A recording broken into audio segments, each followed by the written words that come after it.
you have an opportunity to lead the way and to set a bar of service and quality in 2016 that can really help you in your business goals and objectives. And the question I'm always asked is, well, that sounds really good in theory, John, but how do we do that? The answer is relatively simple. And I believe that it starts with what I refer to as a quality appointment or a quality visit or a quality conversation. And the word quality frequently is overused, and it's put into all sorts of inappropriate statements and advertising slogans. But the concept of quality is key. How do we create a quality visit? How do we manufacture this kind of visit? The first thing that you need to do is you need to break away from what I consider to be the traditional or standard sales call, where I'm a sales guy, I'm coming in to see you, and I have something that I want to sell you, or that I want to share with you because I think it's awesome and I'm sure you will too. The focus in that call is all on me as the sales guy. And I may be right, you may love the product, or I could be just as equally wrong, where you have no use for the product at all. One of the ways that I can maximize the ability of being right, from my standpoint, is to set up and have a conversation with you as the customer ahead of time, where the conversation isn't about me and my product, but the conversation is about you and what your needs and wants are. This is understanding the customer, because I really can't develop what I would want to have as a long-term viable business relationship with somebody that I don't understand what their needs are or what their wants are. Because if I don't understand that, I'm just throwing stuff out. And if I'm lucky and some of it sticks, then it's great. If I'm unlucky and none of it sticks, you get tired of talking with me and you start to find ways to duck my call. It's kind of like going into a restaurant and sitting down and the waiter coming over and saying, "Welcome to John's restaurant. It's going to be my job here today to make sure that all of you have the best possible experience that you can have. And if you'll just hang tight, I'm going to head back to the kitchen and get you your food." Now, all of that sounds pretty good, doesn't it? Very friendly, very outgoing. Would it make any difference to any of you if you realized that I had not taken any of your orders? And how many of you, knowing that I had not taken your order, would sit there and accept whatever food I brought out to you from the restaurant kitchen? Probably not very many of you. That's why servers, when they come out and talk to you, they get your order. They take your order. That's like discovering what your needs and wants are. And if we're not doing that in our business, then the likelihood of us succeeding is about the same as me going to the kitchen and pulling a plate of food and bringing it out to you. It just doesn't work.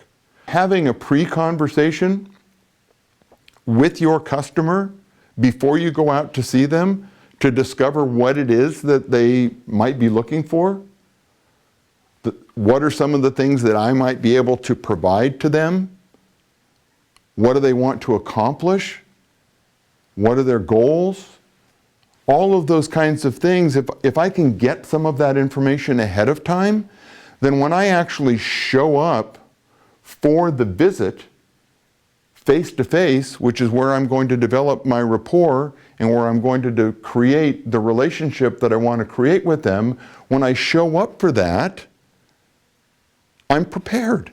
And I can walk in and have a much more productive meeting with them, a quality visit, a quality meeting, because I have an idea of what it is that they want. Not what I want to show them, but what it is that they want. It's a huge difference. So, while I'm in the meeting, there are some things that I need to be aware of that you all probably need to be aware of as well. There are, in the course of a conversation, objections are going to come up, right? I mean, we all have been in these meetings. We've all been talking to somebody and they've come up with a real life objection. And what's the number one real life objection that most people come up with? You're right, it's price, okay? They want to negotiate the price. I was talking with a customer of mine a couple days ago, and they were talking about this whole price thing. And they couldn't understand why the customer was asking for a reduced price. And I sort of walked them through the conversation, and what became obvious to me in that conversation is that they had not done a very good job in explaining all of the features and benefits that came with this service that they were offering. And the reason that the person wanted a price reduction is that they didn't see the value, if you will, in what it is that my client was offering. And when you come across objections like that, particularly price objections, when you come against price objections, it's generally because they don't see the value in what it is that you're offering to them.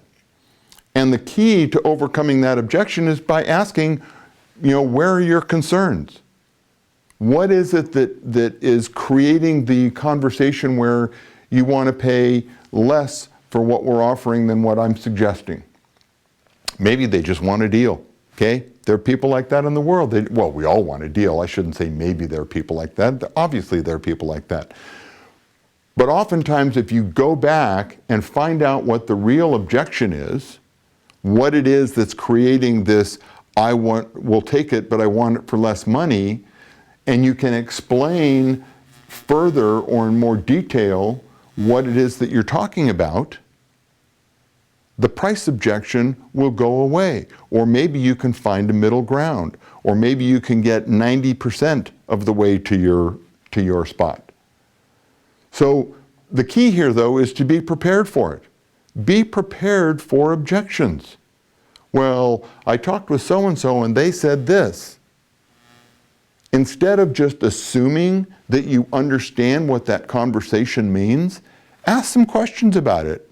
So tell me more about this conversation that you were having. Oftentimes what you find when you stop making assumptions and start asking questions around the objections go away, or at least they become more manageable. Don't assume that you can read people's minds, because more than likely you cannot. Ask the questions, have the conversations. The other thing, I believe, that helps get away from the price objections or other objections that might come up is that if you can create an environment where your customer sees you as a partner and not just a service provider.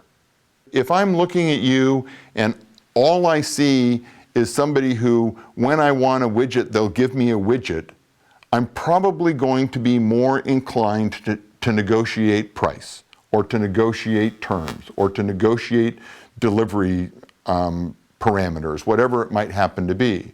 But if I look over at you and I'm getting a product from you, or I'm getting a service from you, and I see you as a partner, somebody who is standing right here, right next to me, helping me with my business, consulting with me, being available to have conversations, whatever that partnership might look like, that creates all sorts of additional value, intrinsic value. And they look at the benefit of having somebody right there next to them. Price becomes secondary to that. You step away from being a service provider and start to become a partner. This whole partnership relationship is particularly key in today's world, because the new generation, we refer to them as millennials, they have been raised in an environment of inclusion and support. So the whole idea of partnering, including supporting, dovetails right into what we're talking about here. And it's possible that a lot of the people that you're going out to try and get them to buy your product or buy your service, they have that inclusion mentality. It's not just a one-off sale and you forget them. It's tell me what you need, tell me what you want, tell me how we can help you, tell me what's getting in the way of you being as productive as you can possibly be, and let's try and work together on some solutions. This is key in today's world. It's going to be super key in 2016, and it'll probably be even more key in 17 and 18 and on into the future. Now, having said all this, I would encourage you to find times in the conversation to throw in or just ease in, slide in, whatever you believe are particular strengths that you and your company possess. Whether it's we're super experienced, we're knowledgeable, we've been in the business for a long time, there isn't a title issue or some other problem that we have not seen, and we've got years and years of experience, and we're going to be able to help you out of any situation that you might find yourself in. If that's something that you can do, if that's something that you do, then you need to make sure that that's communicated. Maybe one of your other strengths is education. You know, the world is constantly evolving and changing, and it seems to be going faster and faster and faster as we move into the future, and being up to speed on new rules or new regulations or new processes, and then passing that down to your customer base, that educational component is critical as well, because you'll run into a lot of people who get so intertwined in their actual business, they don't look out to the world to see what might be happening out there and where opportunities, additional opportunities may exist. And then if you have special resources, you know, maybe it's marketing ideas, or maybe it's attorney advice, or whatever it might be, if that's another strength, bring that into the conversation as well. The point here is, when you go out to have a conversation, make the conversation about the customer. That's what's going to make it a quality visit. Don't miss opportunities to put in strengths of your company. That's going to be key as well. There needs to be a little selling going on. But if you focus more on the conversation and less on the direct sell, and get them to see what's in it for them to do business with you, you will acquire clients. Just remember to communicate. This is a process.